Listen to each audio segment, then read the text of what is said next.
Alors ça s'appelle l'armée du Chahut. L'armée du Chahut, c'est en partie nous. On est 7. C'est une sorte d'armée sensible qui va se déployer dans la ville, dans le décor urbain, pour chanter le Chahut du monde, peut-être. A cappella. A cappella, ouais. Et donc on est 7 chanteurs et chanteuses, 4 mecs et 3 filles. Voilà, et c'est un parcours où on amène le public avec nous, à nous écouter, et pourquoi pas s'enjailler avec nous. Ouais.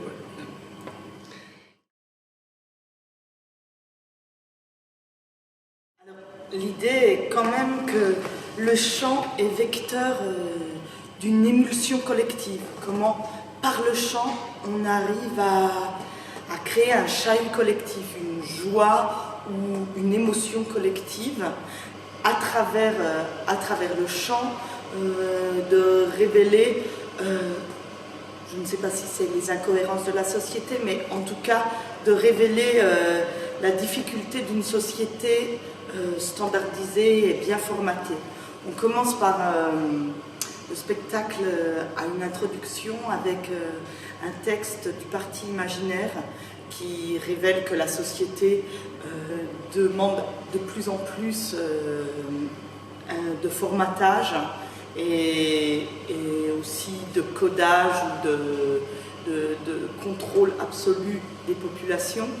Et nous, cette armée de chanteurs, un peu bergers sur les bords, on amène à un peu de folie dans tout ça. De liberté, de prise de liberté, quoi. Par le chant.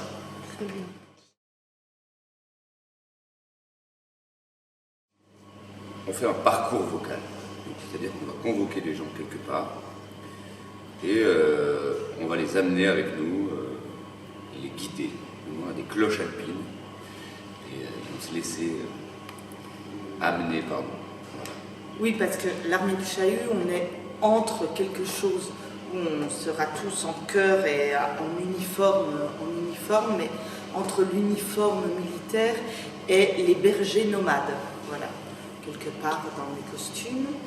On se sert aussi quand même de ce qu'on pourrait appeler des contraintes urbaines, mais qui ne sont pas des contraintes urbaines pour nous, pour créer des espaces nouveaux et étonnants pour le public. C'est-à-dire qu'on utilise l'espace urbain, on se réapproprie l'espace urbain plutôt. Ouais.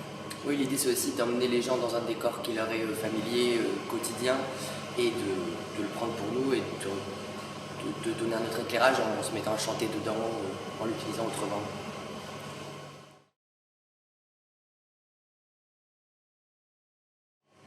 Pas parce que chanter c'est super et que c'est émancipateur déjà, et que la voix c'est l'instrument le plus facile à transporter. Donc dans l'idée de déambuler, de voyager.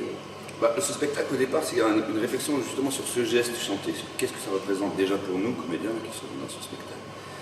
Et d'essayer de porter cette réflexion aussi à un public, de se dire qu'on est nus, nous, avec nos voix nues, et que ça va forcément susciter de l'émotion chez les gens, de voir des chanteurs à voix nue, et une forme d'introspection aussi, de se dire, mais qu'est-ce que...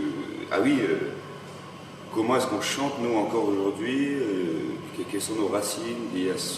On a tous des racines dans nos familles de chant, et il y a souvent des filles qui se sont perdues, on chante moins qu'avant.